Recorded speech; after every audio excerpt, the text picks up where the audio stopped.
ताटामध्ये वेगवेगळ्या प्रकारच्या भाज्या जरी असतील तरी आपल्याला तोंडी लावण्यासाठी काहीतरी पदार्थ हवाच असतो.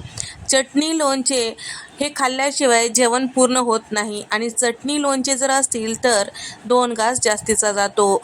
तर या ठिकाणी आपण वर्षभर टिकणारी मस्त आंबट गोड चटणी किंवा पूड चटणी किंवा मिरम चटणी याला म्हटलं जातं. तर ही चटणी करायला अतिशय सोपी आहे. प्रमाण याचा महत्त्वाचा आहे. प्रमाणपूर्वक तुम्ही जर सगळ्या डाळी आणि सगळे जिन्नस जर घेताल तर चटणी अतिशय चविष्ट होते.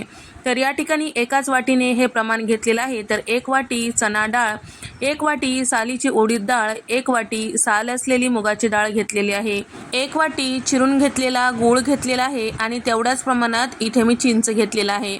अर्धी वाटी इथे मी घेतलेला आहे धने आणि त्याचबरोबर अर्धी वाटी इथे मी जिरे घेतलेले आहे. साधारण एक 3 चमचे इथे मी तांदूळ घेतलेले आहे आणि त्याचबरोबर 2 चमचे इथे मी गहू घेतलेले आहे. तर या ठिकाणी ज्या डाळी आहेत ते ओल्या कपड्याने स्वच्छ असं पुसून घ्यायचं आहे. डाळी पुसून घेतल्यामुळे डाळी भाजते वेळेस याचा खमंगपणा जास्तीचा येतो.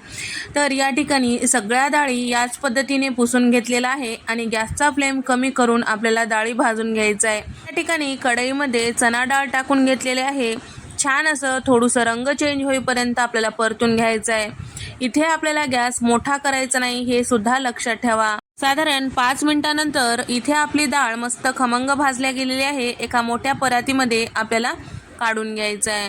सोबतच इथे मी टाकून घेत आहे मुगाची डाळ.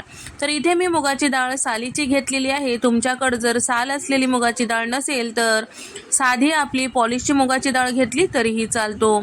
तर सगळ्या डाळी आपल्याला गॅसचा फ्लेम कमी करून भाजून घ्यायचा आहे. मोठ्या फ्लेमवर भाजताल तर ह्या ज्या डाळी आहेत लगेच करपतात.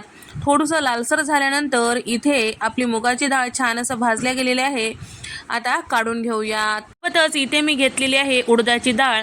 तर उडदाची डाळ आणि मुगाची डाळ भाजण्यासाठी फारसा वेळ लागत नाही, लगेचच ते भाजतात आणि याचा खमंगपणा मस्त येऊ लागला आणि त्याचबरोबर डाळ थोडीशी लालसर होऊ लागली की आपल्याला ताटामध्ये हे डाळसुद्धा काढून घ्यायचं आहे. त्याच कढईमध्ये इथे मी गहू आणि तांदूळ टाकून घेत आहे. गहू आणि तांदूळ भाजण्यासाठी फारसा वेळ लागत नाही कारण याचं प्रमाण खूप कमी आहे.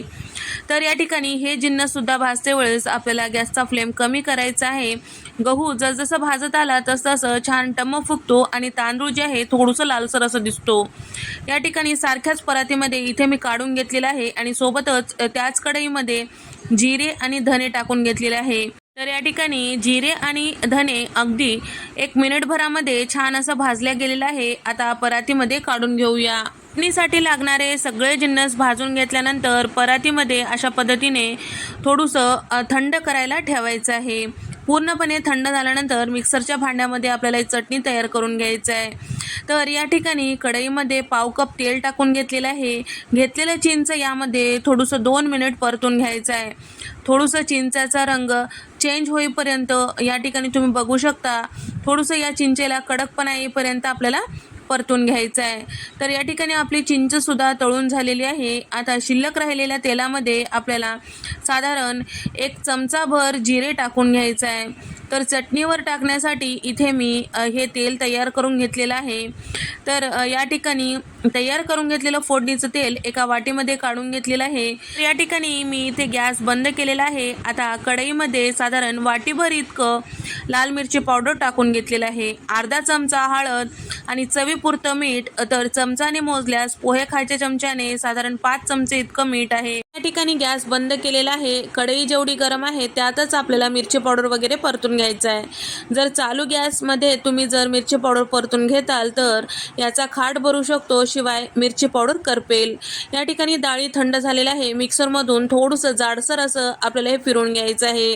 तर या ठिकाणी थोडंसं जाडसर ठेवायचं आहे. परत आपल्याला आणखीन एकदा फिरवून घ्यायचं आहे. तर इथे 2 बॅचेसमध्ये हे सगळ्या डाळी मिक्सरमधून फिरवून घेतलेलं आहे. तर या ठिकाणी हे सगळ्या डाळी फिरवून फिरून घेतल्यानंतर परत एकदा चिंच टाकून आपल्याला छान असं मिक्सरमधून फिरून घ्यायचं आहे. त्यामुळे पहिल्यांदा थोडंसं जाडसर काढायचं आहे, अगदीच बारीक पीठ हे चटणी करायची नाही.